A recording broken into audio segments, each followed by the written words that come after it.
The hospital doors opened at 2:13 in the morning. A military K9 walked inside without a handler. Its paws were wet from the rain, its harness still carrying the marks of a recent operation. Nurses froze. Security reached for their radios. Nobody understood how the animal had gotten through the locked emergency entrance. Then the dog stopped, looked across the crowded emergency department, and walked straight toward a quiet nurse, standing beside an injured soldier. The nurse did not move. The K9 lowered its head. Then, in front of doctors, officers, and terrified patients, the highly trained military dog raised its front paw and held it against its chest. It was a salute. The nurse stared at the animal for several seconds. Then, she quietly whispered one sentence that made the room go completely silent. "You were never supposed to find me." At 2:13 in the morning, Mercy Ridge Medical Center was operating on the kind of night that made people forget what silence sounded like. The emergency department was full. A child with a broken arm was crying behind a curtain. 2 paramedics were arguing quietly over a missing medication bag. A doctor hurried past the nurse's station with a tablet pressed against his chest. Somewhere near the trauma rooms, a monitor gave a steady warning tone. Nobody noticed Claire Bennett. That was exactly how she preferred it. Claire stood beside bed 12, checking the patient's blood pressure while another nurse spoke quickly beside her. "He's dropping again."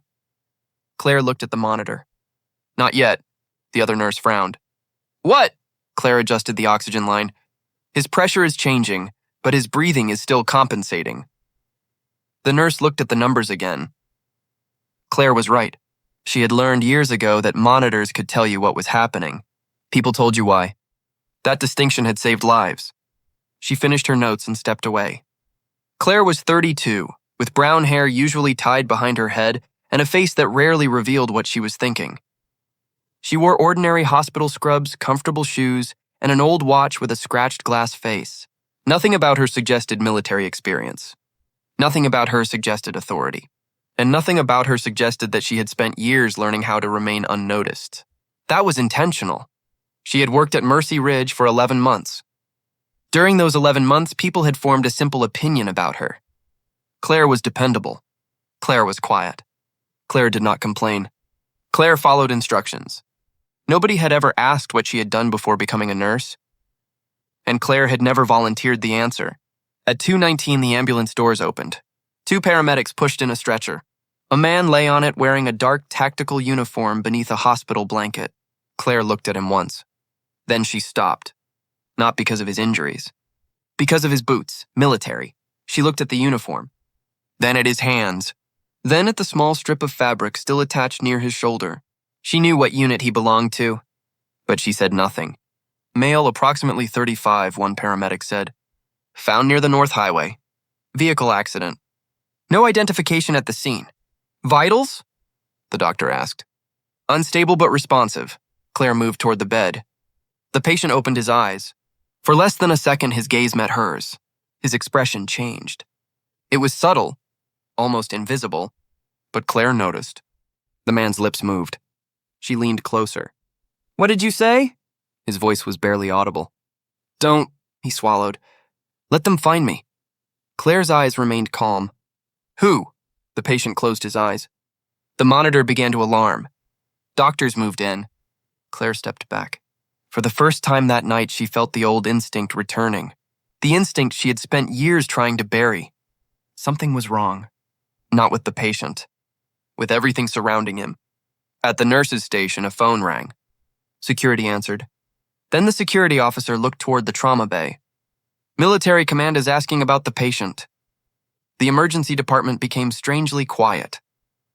Claire lowered her eyes. She continued working. But inside her mind, a door had opened, and she knew exactly what was waiting behind it. By 2:31, the hospital had changed. Nobody announced it. There was no emergency siren, no dramatic order. The change came through small things. Security officers appeared near the elevators. A locked door was suddenly being watched. 2 men wearing civilian clothes entered through the staff entrance and showed identification to the security supervisor. They did not look like doctors. They did not look like police, and they did not look like hospital administrators. Claire noticed them immediately. She was carrying a tray of supplies when one of the men looked directly at her. Their eyes met. The man looked away. Claire kept walking. She did not hurry. She did not turn around. At the supply room, she closed the door. Then she waited. 10 seconds, 20. Footsteps passed outside. Claire looked through the narrow window. The two men continued down the corridor. She knew something now. They were searching. The question was what they were searching for. Behind her, a nurse entered. Claire? Claire turned. Yes? Dr. Hayes wants you in trauma too. Claire followed her. The injured soldier was awake. His eyes moved toward the door. Claire noticed his fingers. 3 taps against the bed. Pause. 2 taps. She froze. It was an old signal. A signal she had not seen in years. Her expression did not change. She walked toward the patient. How are you feeling? The man looked at her. Still alive. That's a good start, he almost smiled. Then his expression became serious. You shouldn't be here.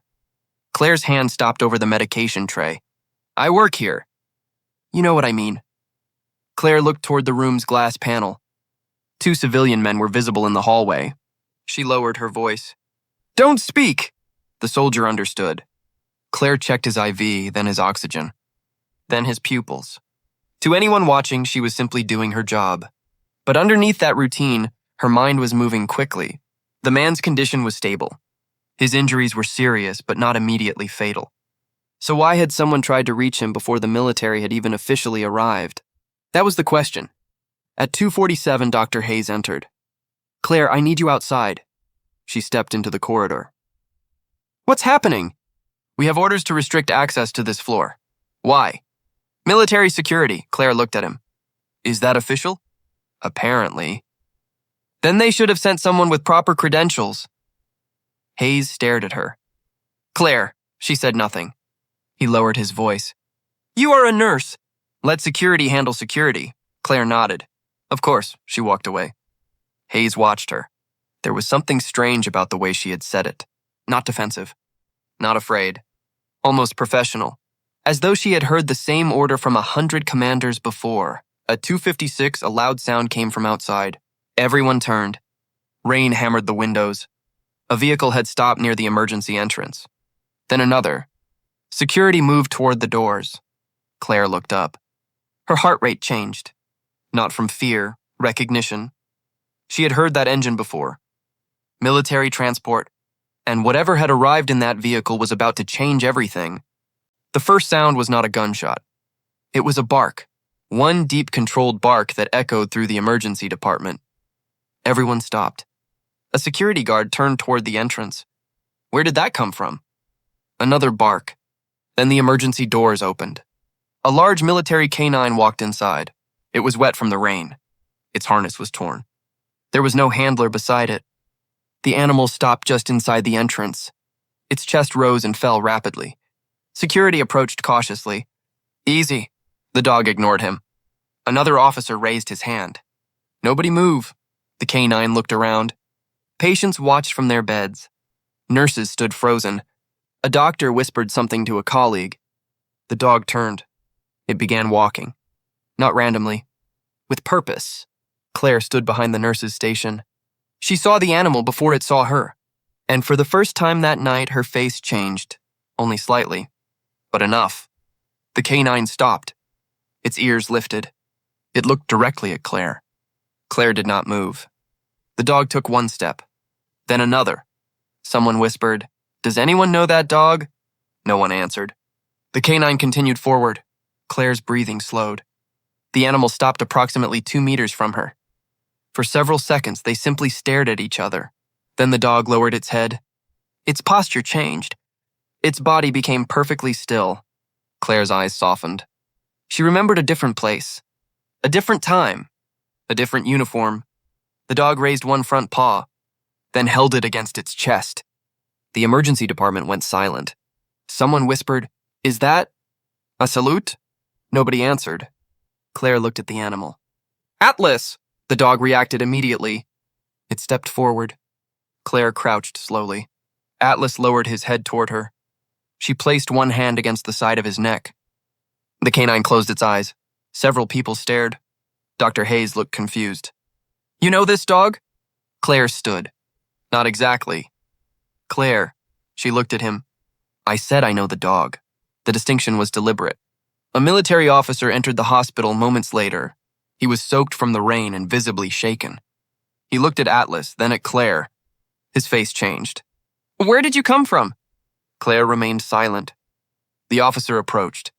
Ma'am, step away from the dog. Atlas moved between them. Not aggressively, protectively. The officer stopped.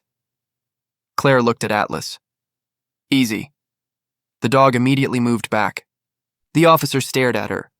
You gave him a command. Claire said nothing. The officer looked at the canine's harness, then at Claire, then back at Atlas. Who are you? Claire's answer was quiet. Just a nurse. The officer did not believe her. Neither did anyone else.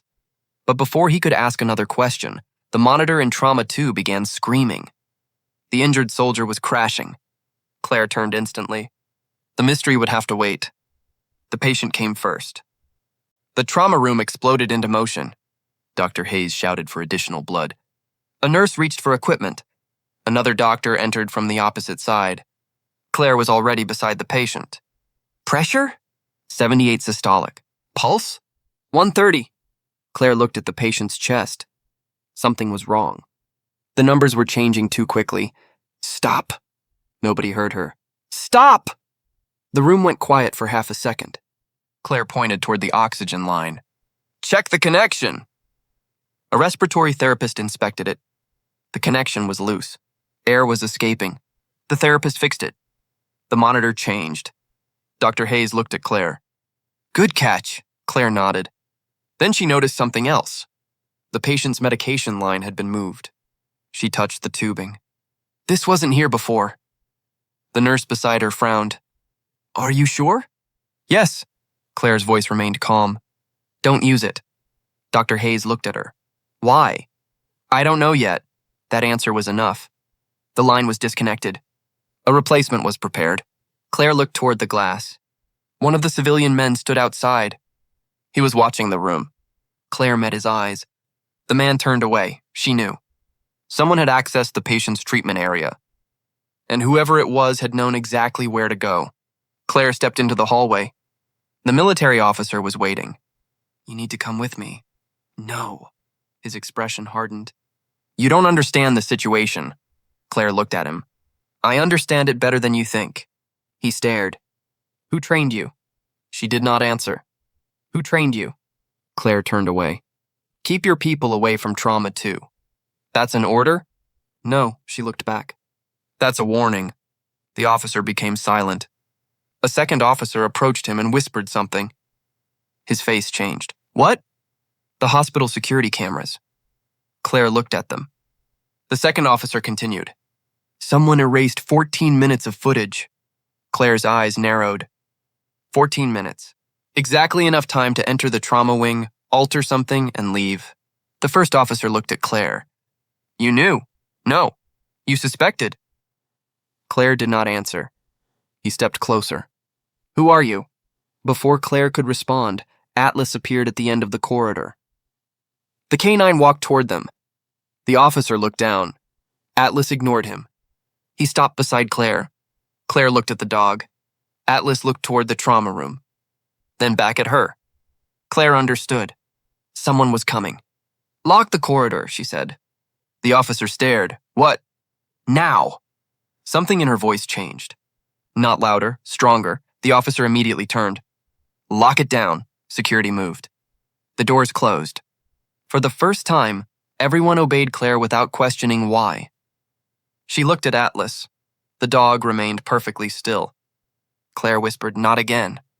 At 3:21, the hospital stopped being a hospital. It became a controlled environment. Doors were locked. Elevators were restricted. Security personnel stood at every entrance. Doctors continued treating patients, but everyone could feel the tension.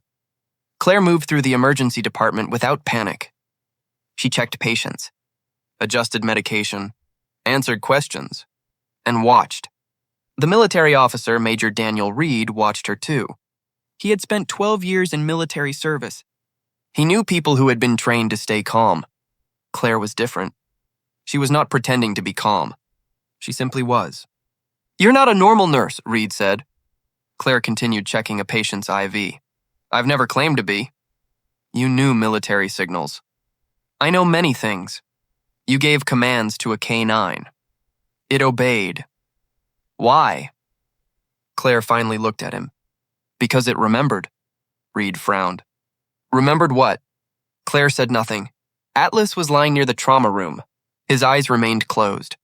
But every time Claire moved, his ears followed her. Reed lowered his voice. That dog belonged to Captain Samuel Carter. Claire's hand stopped. Only for a moment, Reed noticed. You know him. Claire looked toward the trauma room. He's your patient. That's not what I asked. Claire walked away. Reed followed. Captain Carter was part of a classified operation 3 years ago. Claire stopped. Reed continued. His unit was ambushed. Claire closed her eyes for 1 second. When she opened them, she was calm again. Some people survived. Not many. Claire looked at Atlas. The K9 opened its eyes. Reed watched them. What happened to the rest?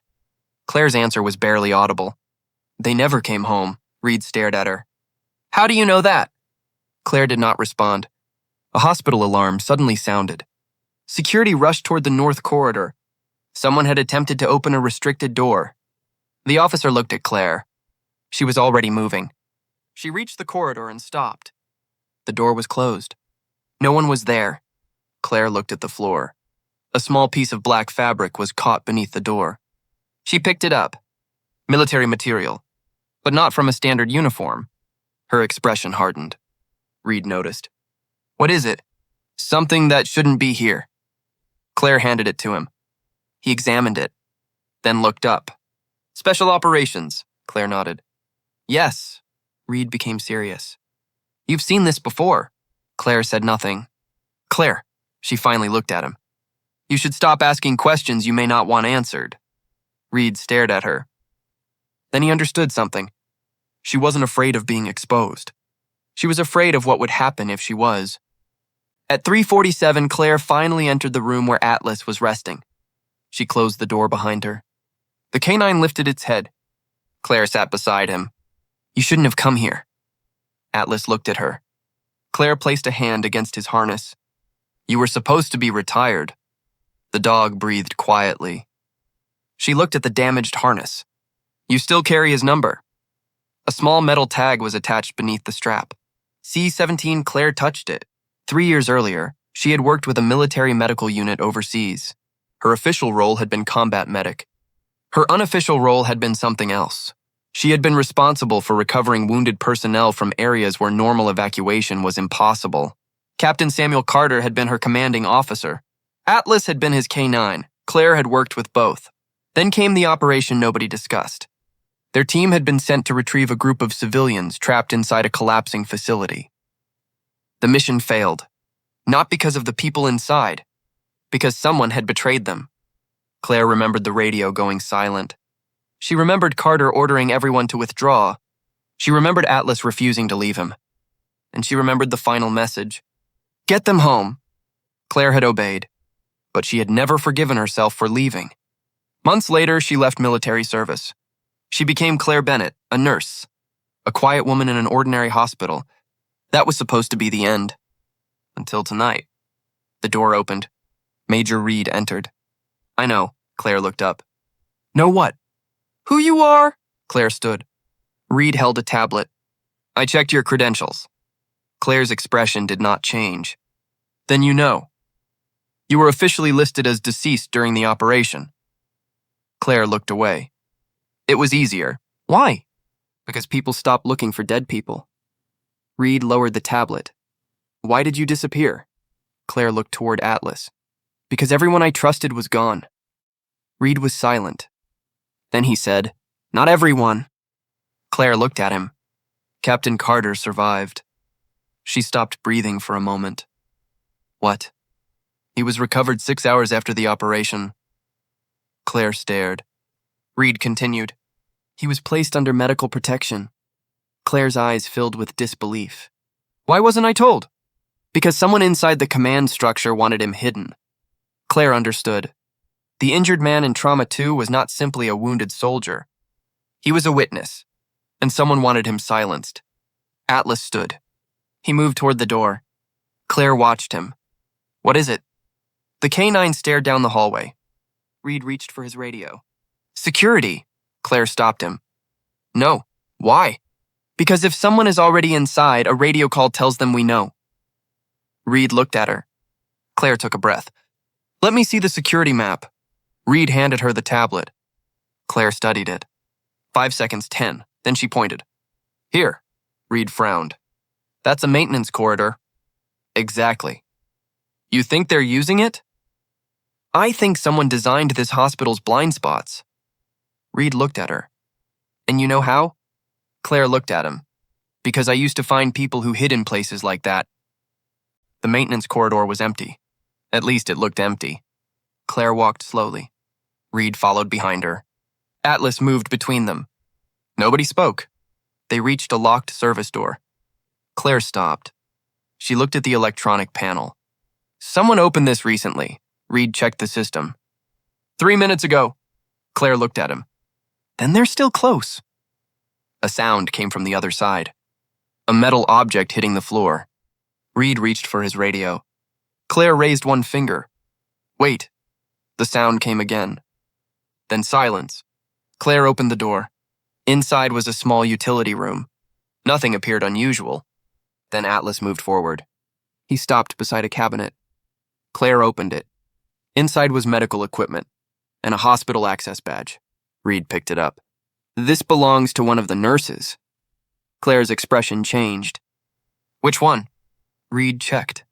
His face became serious. Someone assigned to Trauma 2. They returned immediately. The nurse was gone. Claire felt something cold settle in her chest. Not fear, responsibility. She had spent years hiding. Tonight, hiding was costing other people. She entered Trauma 2. Captain Carter was awake. His eyes found Claire. Still hiding? Claire approached. I tried, Carter smiled weakly. You were never good at it. Claire looked at him. Who betrayed the team? Carter's expression changed. I don't know. You do. He closed his eyes. I know enough. Then tell me. Carter looked toward the door. Not here. Claire understood. He was afraid the walls were listening. She looked at Atlas. The K9 stood beside the bed. Carter's eyes softened. He remembers you, Claire swallowed. I know. You saved him. I couldn't save everyone. Carter's expression became serious. You saved who you could. Claire looked down. That sentence hurt more than any accusation. A loud crash came from the corridor. Reed moved toward the door. Claire stopped him. Wait! Another sound. Then footsteps. Claire looked at the room. There were patients nearby, doctors, nurses, people who had nothing to do with the military. She had one choice. Reveal herself. Or continue pretending to be nobody. Claire took off her hospital identification badge. She placed it on the counter. Then she looked at Reed. From this moment, you follow my instructions. Reed stared. Claire? No. Her voice remained quiet. But I need you to understand something. She looked toward the hallway. If you turn this into a confrontation, people get hurt. Reed nodded slowly. Claire looked at Atlas. Stay. The K9 remained beside Carter. Claire walked into the corridor alone. For the first time that night, she stopped hiding. The corridor was almost empty. Claire walked toward the approaching footsteps. A man appeared around the corner. He stopped when he saw her. For a moment, neither moved. Then he smiled. You. Claire recognized him. Not from the hospital. From years earlier. He had been part of the command structure surrounding the operation that destroyed Carter's unit. Claire's voice was calm. How many people are with you? The man did not answer. 3?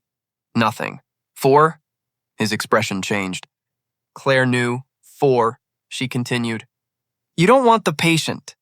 The man looked toward Trauma 2. Then what do you want? The evidence, Claire nodded. I knew it. He stepped forward. You don't understand what you're involved in. I understand exactly. You disappeared. I resigned. You were declared dead. I know. He smiled. Then why come back? Claire looked toward the trauma room. Because you came here. The man became silent. Claire continued. You should have stayed away from the hospital. You think you're in control? No. She looked directly at him. I think you're making mistakes. He glanced toward the security cameras. Your people can't reach this floor. Claire shook her head. You're wrong. A door opened behind him. Security officers appeared. The man's confidence disappeared. Claire had never needed to overpower anyone. She had simply understood the building better than he did. She had watched, counted, listened, and waited. The man's companions were stopped elsewhere in the hospital. No dramatic fight followed.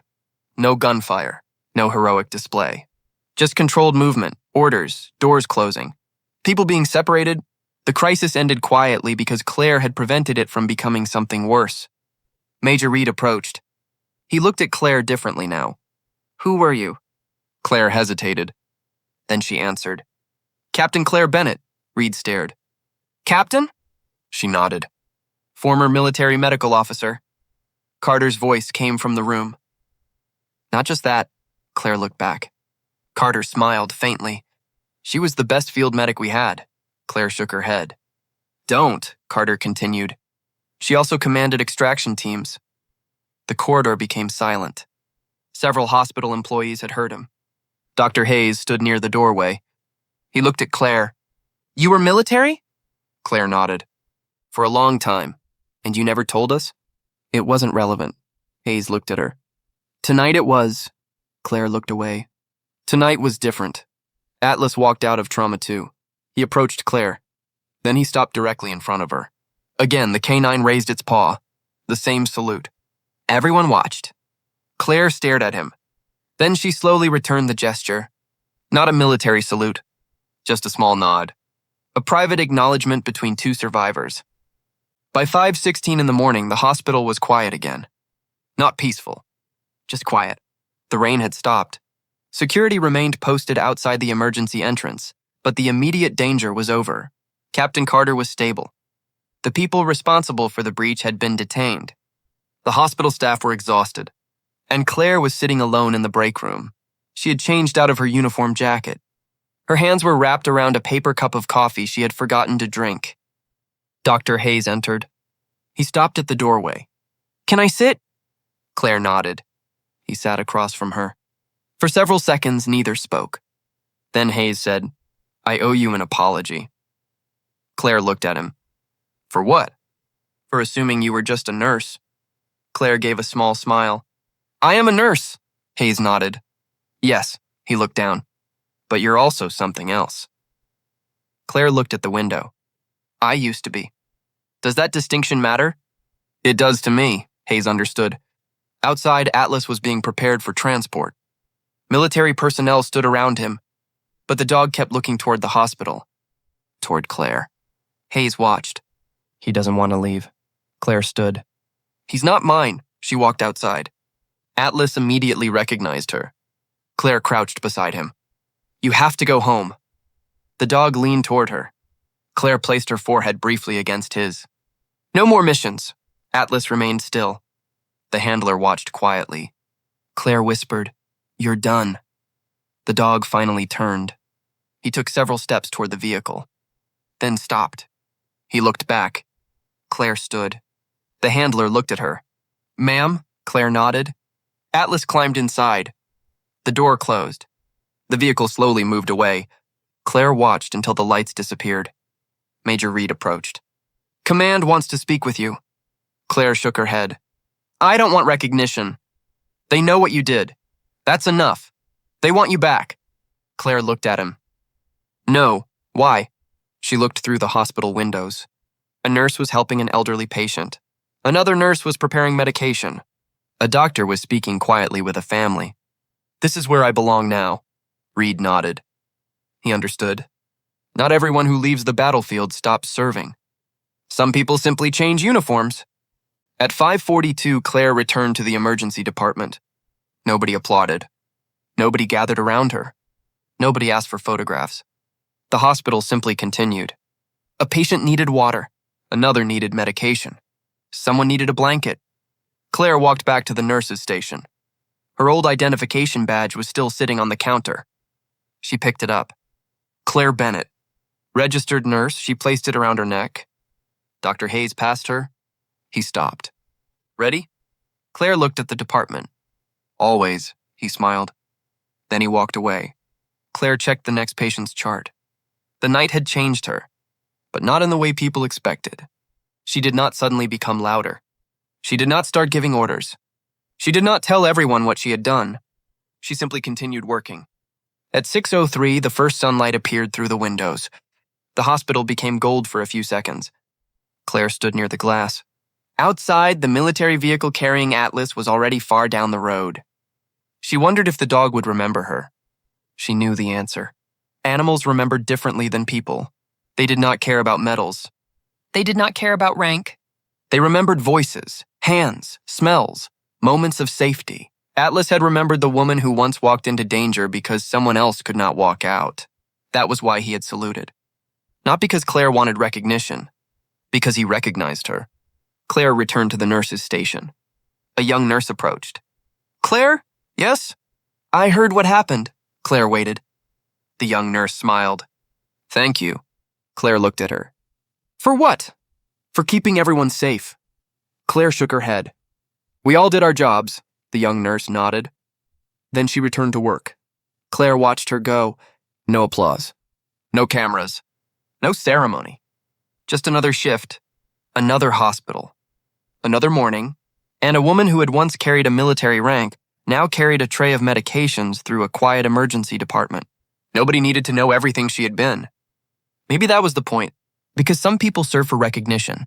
Others serve because when the moment comes, they cannot walk away. Claire looked once more toward the road where Atlas had disappeared. Then she heard the familiar sound of a patient monitor. She turned immediately and walked toward it. The hospital doors opened for another ambulance. The world had already moved on.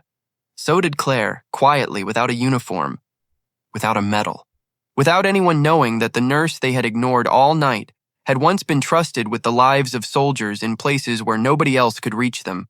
And somewhere on a military transport several miles away, a K9 that had crossed a hospital alone was finally lying down. Its eyes closed. Its breathing slowed. For the first time in years, it was going home. And Claire Bennett was exactly where she had chosen to be, at work, helping people.